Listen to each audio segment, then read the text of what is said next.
Hello तो welcome to ICM channel. आज हमसे डिस्कस करने वाले हैं दो स्टॉक के बारे में। पहला यहाँ पे टाटा मोटर्स, दूसरा है आपका डी मार्ट। अब देखो टाटा मोटर्स के में जो है आज के दिन ऑलमोस्ट आपका 1.5% से ज़्यादा जो है गिरावट आपको देखने को मिला है, लेकिन यहाँ पे टाइम देखोगे ना तो ऑलमोस्ट आपका 2:30 बजे के बीच यहाँ पे गिरावट हुआ है। अब देखो इसका Q4 का नंबर जानते हो शानदार देखने को मिला है। ऐसा कि आप यहाँ पे देख रहे हो कि यहाँ पे लगातार आपको जो माइनस में आ रहा था ना प्रॉफिट, वो अब यहाँ पे प्लस में देखने को मिल रहा है। ऑलमोस्ट आपका 5,496 करोड़ आपको इस क्वार्टर प्रॉफिट आपको देखने को मिला है, जो एक शानदार है। देखो इस बार यहाँ पे खास क्यों है, यहाँ पे ऐसा नहीं कि बस सेल्स जो ग्रोथ हुआ है बस वही कारण नहीं, यहाँ पे कंपनी का जो कैश फ्लो भी यहाँ पे एक बेहतरीन देखने को मिला है। अभी कैश फ्लो क्या होता है, देखो कैश फ्लो का मतलब ये है कि जो भी कंपनी सामान बेच रही है क्या उसका पैसा जो है रिटर्न आ रहा है, यानी कि क्या उनके अकाउंट में आ रहा है नहीं। तो हम सब लोग यहाँ पे डायरेक्ट क्या बोलते हैं कि क्या उसका पैसा जो रिटर्न आ रहा है नहीं आ रहा है, और यहाँ पे बेहतर कैश फ्लो कंपनी का देखने को मिल रहा है, और इसी के कारण जो है कहीं ना कहीं एक सपोर्ट है। अब देखो यहाँ पे बहुत सारे ब्रोकर जो टारगेट भी दे रहे हैं, जैसा कि यहाँ पे आप देख रहे हो कि 565 का यहाँ पे टारगेट है एमके ग्लोबल के द्वारा, और फिर देखो यहाँ पे 605 रुपये जो टारगेट है वो यहाँ पे आपको प्रभुदास लीलाधर ने यहाँ पे दिया है। तो यहाँ पे दो जो है टारगेट यहाँ पे देखने को मिल रहा है। तो क्या हम लोगों को यहाँ पे स्टॉक को बाई यहाँ पे कर लेना चाहिए? देखो एक चीज़ यहाँ पे जरूर से आप जो समझ लो, टाटा मोटर्स जो है ना एक अच्छा शेयर है, लेकिन समझना ये कि इसका फंडामेंटल जो है कहीं ना कहीं अभी भी यहाँ पे वीक है, क्योंकि देखो प्रॉफिट तो यहाँ पे लगातार हो नहीं रहा है, बस यहाँ पे 2 क्वार्टर प्रॉफिट आपको देखने को मिल रहा है। तो मेरे हिसाब से आप यहाँ पे जो है शॉर्ट टर्म के लिए जा सकते हो, लेकिन अभी ये एक बोनस दे रहा है जो मैंने कल के ही वीडियो में आपके साथ शेयर किया था, क्योंकि जो 510 का जो टारगेट था ना वो एक हाई टारगेट था, और 510 का जो लेवल था वो था इस कंपनी के लिए आपका रेजिस्टेंस। जैसे ही ब्रेकआउट हुआ है यहाँ पे बोनस दे रहा है, और साथ साथ यहाँ पे Q4 का नंबर भी है। तो देखो मेरे हिसाब से यदि आप यहाँ पे शॉर्ट टर्म के लिए होल्ड करके चल रहे हो, या फिर अभी आप लॉन्ग टर्म के लिए भी यहाँ पे होल्ड करके चल रहे हो ना, तो अभी आप आराम से होल्ड करो, क्योंकि देखो Q4 का नंबर यहाँ पे सही आया तो कहीं ना कहीं 550 का लेवल भी देखने को मिल सकता है। लेकिन देखो एक चीज़ यहाँ पे जरूर से ध्यान देना कि कोई भी कंपनी हमेशा सही नहीं होता है, कहीं ना कहीं इसका भी कुछ ना कुछ खराबी है। 2 से 3 चीज़ यहाँ पे जो है बहुत ज़्यादा खराबी देखने को मिलता है इस कंपनी का, जो आप लोग यहाँ पे नॉलेज होना चाहिए। लेकिन देखो समझो एक चीज़ कि हम लोग यहाँ टाटा मोटर्स को बाय क्यों कर रहे हैं, क्योंकि हम लोग ऐसा क्या लगता है कि यहाँ पे ईवी जो मार्केट है ना वो लॉन्ग टर्म में बहुत बड़ा यहाँ पे बन सकता है, इसलिए तो हम लोग बाई कर रहे हैं टाटा मोटर हो या फिर टाटा पावर, क्योंकि हम लोग सोचते हैं कि पावर जो है वो बहुत ज़्यादा यहाँ बढ़ते हुए दिखाई देगा मार्केट में। तो वही चीज़ यहाँ पे आपको समझना है। आपको ऐसा लगता है कि ईवी मार्केट लॉन्ग टर्म में गेन करेगा तो फिर टाटा मोटर्स को होल्ड करके चलो, लेकिन जब यदि आप इसका फंडामेंटल चेक करोगे ना तो आपको क्या जो देखने को मिलेगा कि कंपनी का फंडामेंटल बिल्कुल भी सही नहीं है। जैसे कि कुछ मैं आपको यहाँ पे दिखाता हूँ। जैसे पहले देखो यहाँ पे डेप्ट, तो यहाँ पे कितना है 2.96, जहाँ पर ये जो नंबर आपको यहाँ पे 1 से कम होना चाहिए, यहाँ पे 1 से ज़्यादा है। ठीक है चलो मान लेते हैं यहाँ पे डेप्ट ज़्यादा है, लेकिन कंपनी का जो है इंटरेस्ट कवरेज जो रेशियो है ना वो यहाँ पे सही देखने को नहीं मिलता है। यहाँ पे मात्र जो 1.14 टाइम है, यानी कि यदि कंपनी 100 रुपये कर्ज ले रहा है तो कंपनी का सेल कितना हो रहा है 114 रुपया। तो आप खुद से सोचो कि क्या लॉन्ग टर्म में यहाँ पे दिक्कत हो सकता है क्या कर्ज के हिसाब से? तो हाँ दिक्कत हो सकता है, क्योंकि कर्ज जो है 100 रुपया है और सेल्स आपका हो रहा है 114 रुपया, तो कहीं ना कहीं यहाँ पे कर्ज में ये कंपनी डूब सकता है, ऐसे हम लोग ऐसे यहाँ पे सोचते हैं। ठीक है तो ये जो नंबर है ना बहुत कुछ आपको बताता है, बहुत से लोग इसके बारे में शायद नहीं भी जानते होंगे, लेकिन इंटरेस्ट कवरेज रेशियो है वो एक शानदार पैरामीटर में से एक है, और इस चीज़ को आपको समझना है। इसलिए मैंने कहा कि यदि कंपनी जो है ईवी मार्केट में लॉन्ग टर्म हिसाब से ग्रो करता है ना, तो फिर तो आप इसका जो टारगेट यहाँ पे मान लो 1000 हो, 1000 भी यहाँ पे देखने को मिल सकता है, और साथ साथ जो ये भी जो अभी 2.96 है वो बहुत कम हो जाएगा, क्योंकि देखो कंपनी का सेल्स तो लगातार बढ़ता है, लेकिन जो यहाँ पे इंटरेस्ट के कारण जो कर्ज के कारण जो है लगातार आपको माइनस में देखने को मिलता है प्रॉफिट। और अब यहाँ पे देख रहे हो ठीक है माइनस यहाँ पे 1000 करोड़, माइनस यहाँ पे आपका 1400 करोड़, ऐसे ऐसे यहाँ पे आपको माइनस में जो है प्रॉफिट देखने को मिलता है। तो इसलिए थोड़ा सा सोच समझ कर ही टाटा मोटर में लॉन्ग टर्म के लिए आप इन्वेस्ट करना, जहाँ तक ऐसा मेरा मानना है।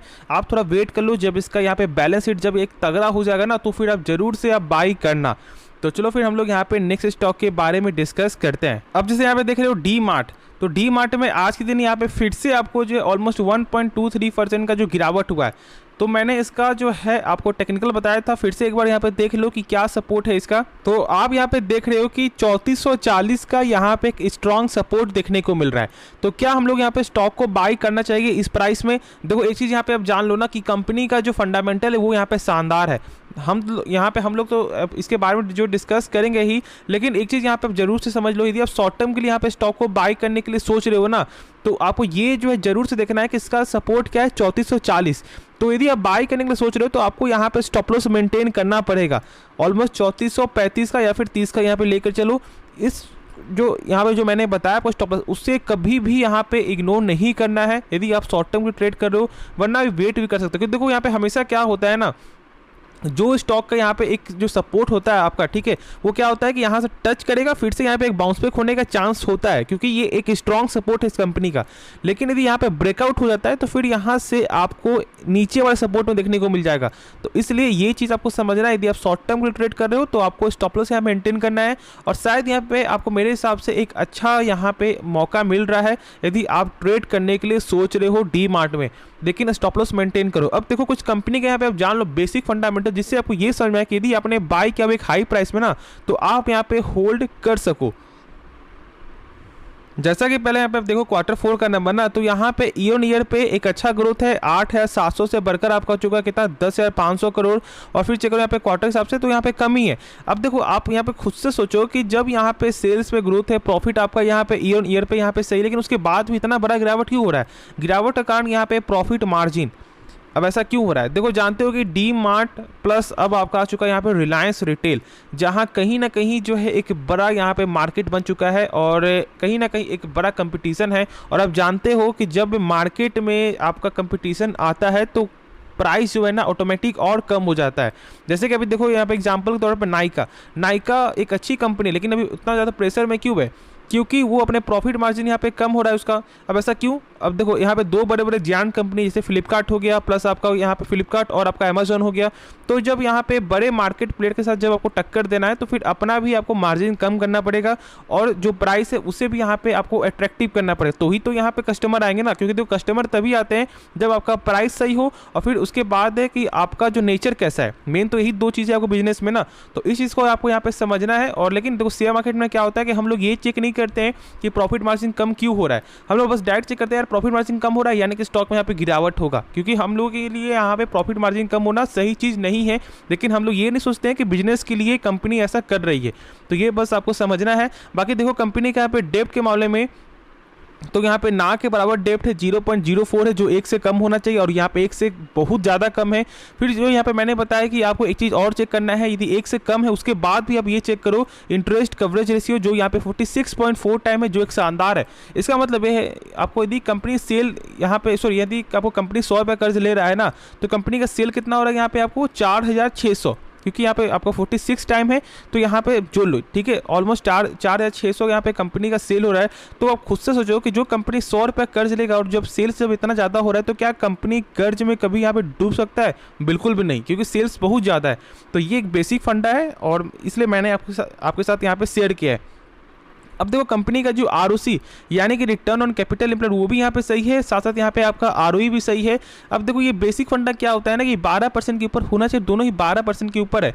लेकिन देखो ऐसे यहाँ पे समझो कि यदि मान लो कंपनी जो अपने पर 100 रुपये लगा रहा है तो वही 100 रुपये कंपनी का एक साल बाद बढ़ता है या फिर घटता है, तो यहाँ पे 20% का ग्रोथ है, यानी कि कंपनी का वही 100 रुपया हो जाता है 120 रुपया। तो आपको होप इस वीडियो में आपको बेसिक फंडामेंटल से लेकर आपको एडवांस फंडामेंटल साथ साथ जो मैंने आपको बताया चार्ट में, वो शायद आपको यहाँ पे हेल्प कर सके। तो यदि आपको इस वीडियो में कुछ भी सीखने को मिला, इस चैनल को आप सब्सक्राइब कर सकते हो और साथ साथ इस वीडियो को भी लाइक कर देना। तो चलो मिलते हैं नेक्स्ट वीडियो में, तो तब तक के लिए धन्यवाद।